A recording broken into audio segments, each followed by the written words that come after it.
I want to begin by thanking all of you for making your way to campus and being here for this occasion. We're thrilled to have you and really pleased to have this opportunity to bestow some awards. One of the many privileges of being head of school is that I get to recognize the hard work and achievements of our alumni through these awards. I'd also like to offer my thanks to those who contributed to the selection process, including the nominating committee of the Alumni Board. As with every year, we are tremendously proud of the achievements of so many graduates of Brooks School, which made the prospect of selecting just a few recipients to receive these awards a challenge. Today we recognize a few of your fellow Brooksians who have distinguished themselves. Please note that we will present the Distinguished Brooksian Award, our highest honor, during tonight's dinner under the tent. We'll start today with the Alumni Bowl Award. The Alumni Bowl is awarded to that member of the alumni community who has tirelessly and loyally supported the school throughout their thoughtful and exemplary service and dedication as a volunteer. Our school is thriving, due in no small part to the support and care of our alumni. And today I have the distinct honor of awarding the 2018 Alumni Bowl to Clifford G. Irons, a member of the class of 1963. In presenting this award to John Gibbons, class of 1992, last year, I noted that John lived in Blake House when my life at Brooks started in 1990. The same is true of Cliff, whom I spoke about 5 years ago at his 50th reunion. He's a member of a select group of alums who also served on the faculty for many years, and it was in this capacity that I met Cliff and Joan as a 22-year-old right out of college. Yet his volunteerism beyond his years here as a student and a member of the faculty makes him something of a singular figure in the school's history. Few have given to the school in so many different ways throughout their lives. Cliff has served the class of 1963 as a reunion chair, a reunion committee member, and as a host committee member, bringing the group together for social events. He's been a steadfast class correspondent. His class notes have been helpful in keeping the school and each of you in touch with one another over the years. He was instrumental in getting 76% of his class to support the school at that 50th reunion, and 73% of the group to attend. He attends every reception, and you can count on seeing him at athletic contests through the winter. He bleeds green, cares deeply about the school, and has been an incredible ambassador on its behalf. It was not long after he graduated from college that Frank Ashburn, poised to begin his 46th and final year as headmaster, asked Cliff to come to Brooks to work in the admission office. He spent the next 21 years of his life meeting and interviewing thousands of prospective students and families and working with them to explore what proved to be a great fit for hundreds of students.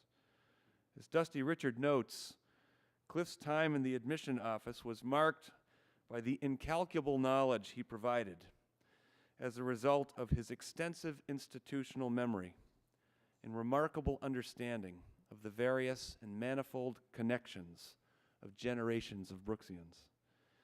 He did much more than work in the admission office during those years, coaching varsity hockey, varsity tennis, and serving as a dorm parent in Blake House, where I met him 28 years ago. His work at Brooks allowed him to reach and know Brooksians who were students here from the earliest days all the way to the 1990s.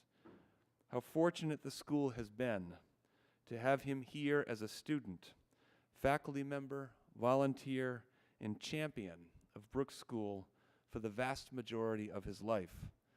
It would be hard to give more to a school than Cliff has to Brooks. For these reasons and many more, and on behalf of the Alumni and Advancement Office, I'm honored to present this year's Alumni Bowl to Clifford G. Irons, class of 1963.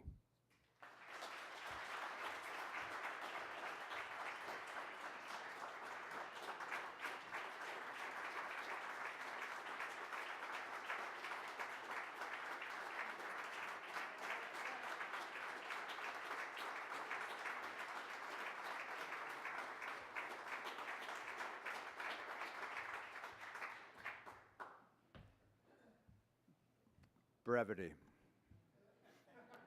John, thank you very much. I really appreciate it. You've said some things that I have completely forgotten about.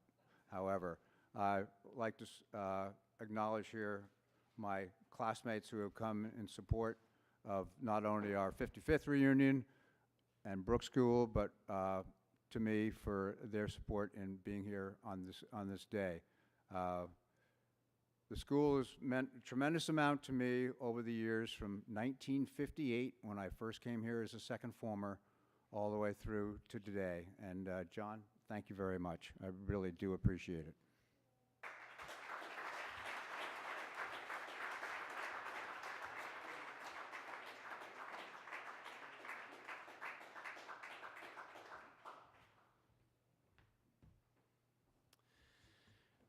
Our next award is the Alumni Shield, which recognizes an alumna or alumnus who graduated from Brooks less than 25 years ago and has made significant contributions in the field of his or her endeavor. The Alumni Board has named Jeffrey Andrew Volk, member of the class of 1993, this year's recipient of the Alumni Shield Award. In his 1992 letter of recommendation from the Office of College Counseling, it was noted that Jeff was, on the one hand, an aggressive, high-performing student, ambitious for success. The letter went on to say that on the other hand, he was a sensitive, caring individual, quite seriously focused upon others and their needs. As a student, Jeff possessed an uncommon balance of ambition, entrepreneurship, and service to others. He always had an entrepreneurial spirit. Classmate Julie Gardner-Spencer remembers Jeff left his mark on Brooks by co-founding the debate team in 1992 and would go on to leave his mark on many other institutions in his years after Brooks. He also pursued an independent study during his years at Brooks titled The Art of Business Writing. As anyone who has followed Jeff's trajectory since his graduation from Brooks 25 years ago would attest, these qualities have followed him throughout his career and his work in the community on behalf of charities. Jeff has drawn from his capacity to bring communities together, a skill he honed at Brooks, to generate new and successfully integrated platforms. As a member of his class remarked, Jeff has used his empathy, confidence, and creativity to make good things better. His classmate went on to note that as he has built an exciting career that combines his expertise and knowledge of digital media, marketing, sports, and entrepreneurship, he has developed programs, created businesses, and established communities within and beyond existing organizations that continue to impress. To date, he has helped well-known names in sports build brand recognition and develop media strategies. He co-founded New York Venture Community Sports and San Francisco Venture Community Sports, and just this year was appointed to a leadership role at Deltator, whose clients include the following global sports giants: the Union of European Football Associations, UEFA, the Federation International Football Association, FIFA, the English Premier League, the Association of Tennis Professionals, the British Broadcasting Company, BT Sport, and Fox. His personal commitment to helping others has never wavered despite his busy schedule. And this is evident in his fundraising efforts through the New York City Triathlon, Pan Mass Challenge, and the Northeast AIDS Ride from New York City to Boston, to name just a few. A fellow member of his class shared the following: Jeff is engaged in the relationships he fosters and has completed many a successful negotiation because of his commitment to these relationships. Among the many examples of this was when he negotiated a partnership between Major League Baseball's Advanced Media Division and live streaming capability in the PGA Tour around a picnic table at the Masters at Augusta, Georgia. Another example is when he connected the Special Spectators nonprofit organization with various sports organizations so that seriously ill children and their families could be granted VIP, all-access game day experiences at sporting events across the country. Jeff is committed to the projects he takes on and has emerged as a strong leader. I'm honored to have him as a friend. For his impressive commitment to helping and serving others as he deepens his contribution and impact on the world of sports media, I'm honored to present Jeffrey Andrew Volk, class of 1993, with the 2018 Alumni Shield Award.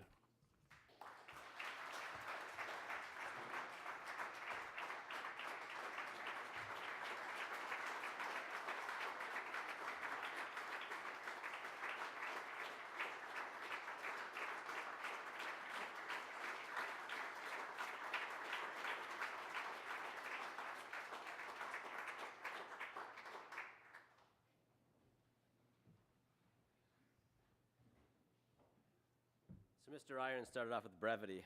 Never been my strong suit. Fortunately, I took a couple notes because after what Mr. Packard just said, I would have forgotten it all. That was humbling and really appreciated. Thank you. A few things I wanted to say.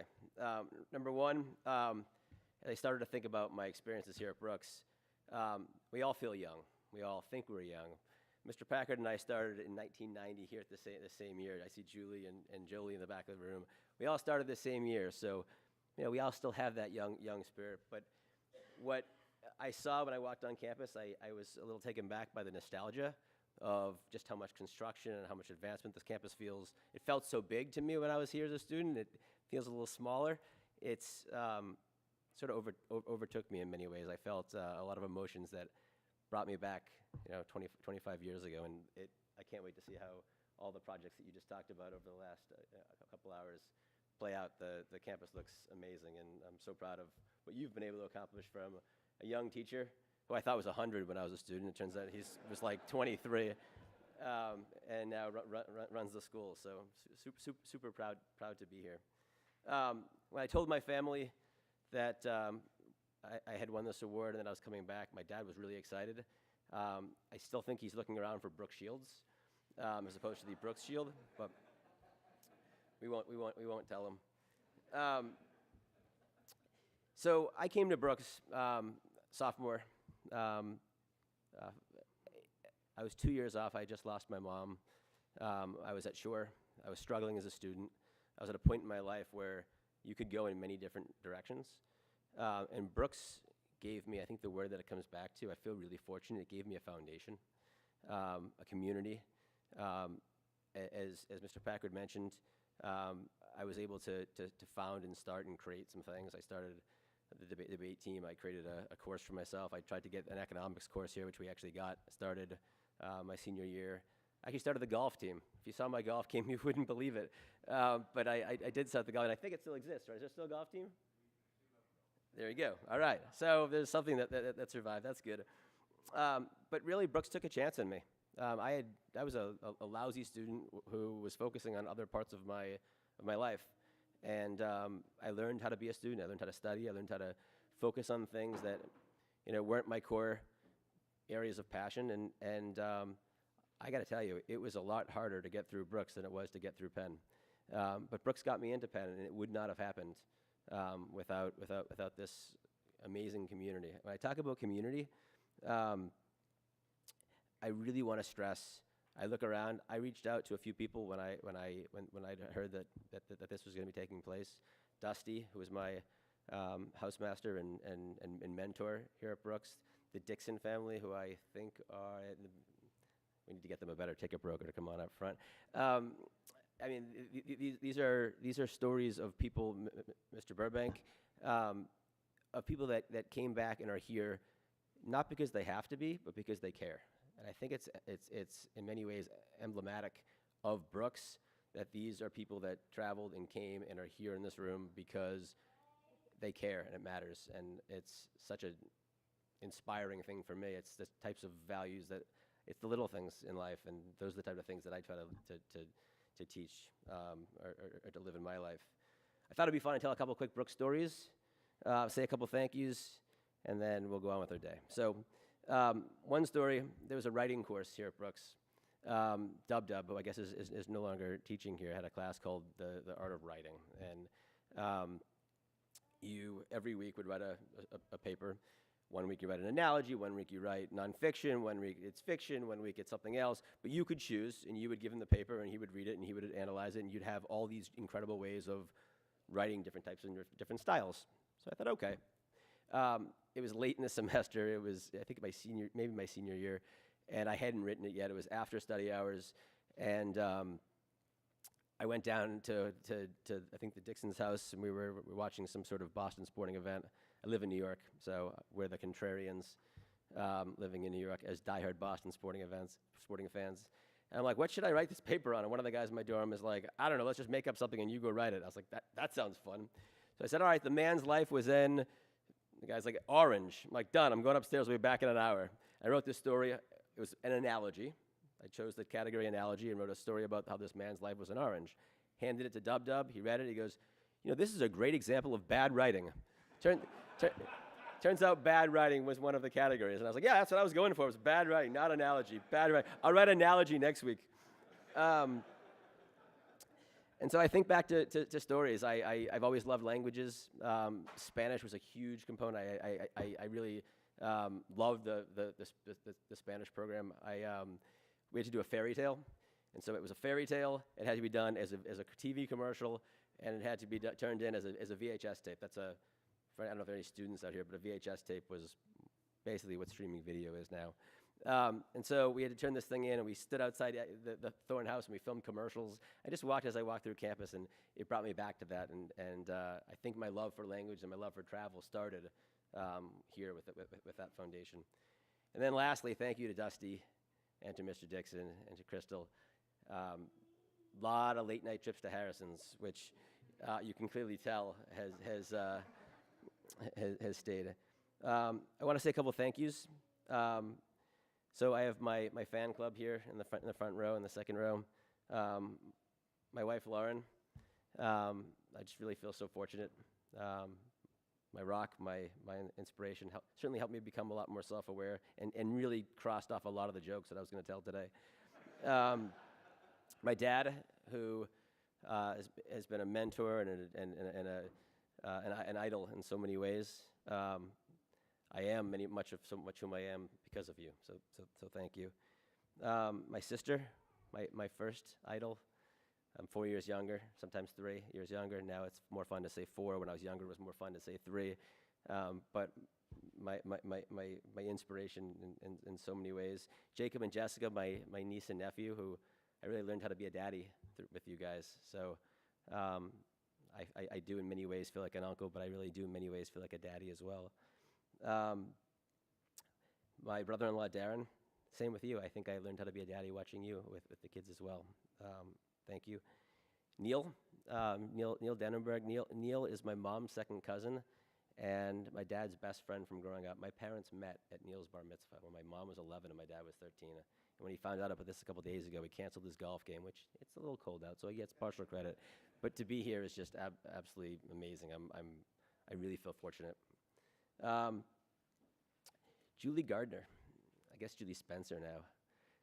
I think it was Brooks' English program and her learning to write. That actually is the reason I'm here. She wrote a letter saying Jeff should win this thing, and I think it was her writing far more than anything I ever accomplished that made that happen. So thank you, Julie, for thinking of me and for believing in me. My daughter Lila is the one not sitting still and ready for me to stop. 1 year old with a little binky in her mouth. And then lastly, but not least, my son Harrison, who's 3 years old today. So today is Harrison's birthday, and we're going to go out. We're going to have cake and ice cream tonight. Yeah. We're going to go have cake after this. We're going to go eat some cake. And then lastly, I thought it might be fun just to tell a couple of things that I learned in my life. I talk a lot about sports digital media, but it's kind of fun to talk about things that are not that. So one, I learned pretty early that I can't make, build, do, or create anything. So as I tell my wife, I have to be affable. I believe people do deals with people. So as you build your network and you do the little things, that is what drives business in my world. And so I just thought that was something that was special to try to convey. As just a little touch of wisdom. The other is one of my mentors early in my career said, to the degree that you can learn to be comfortable being uncomfortable, you'll be successful. We live in a world of rapid change. And I took down a couple of notes. I think it's kind of fun. 8,000 years ago, the Copper Age started. We know this because of artifacts, I guess. 5,000 years ago, the written word was invented. 3,500 years ago, the Iron Age. 250 years ago, the Industrial Age.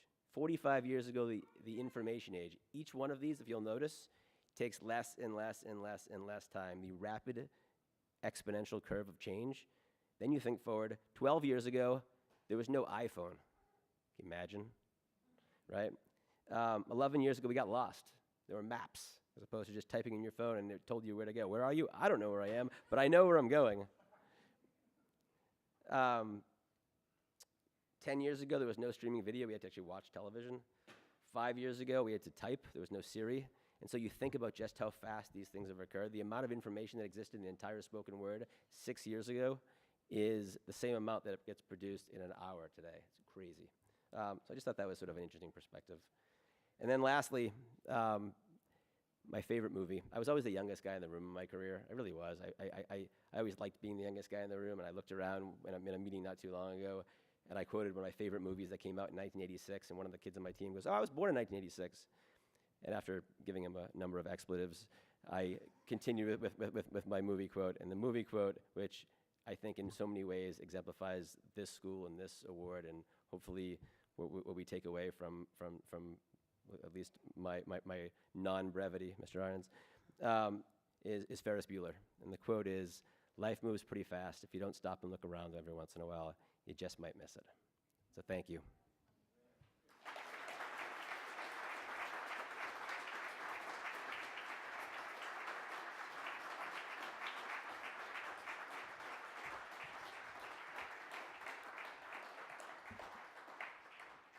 Well, congratulations again to Cliff and to Jeff, and thank you to all of you for being here for this. We're going to take some photographs outside, maybe, if the weather is cooperative, before we head to lunch. Lunch is open from 12:30 to 2, if you're interested in heading over there. The admission office is holding an open house at 12:30. Maybe you can get a head start with some of these guys over here. And please join us at 5:30 tonight under the tent for our evening together, all alumni event, and our distinguished Brooksian presentation later on tonight. Thanks so much for coming.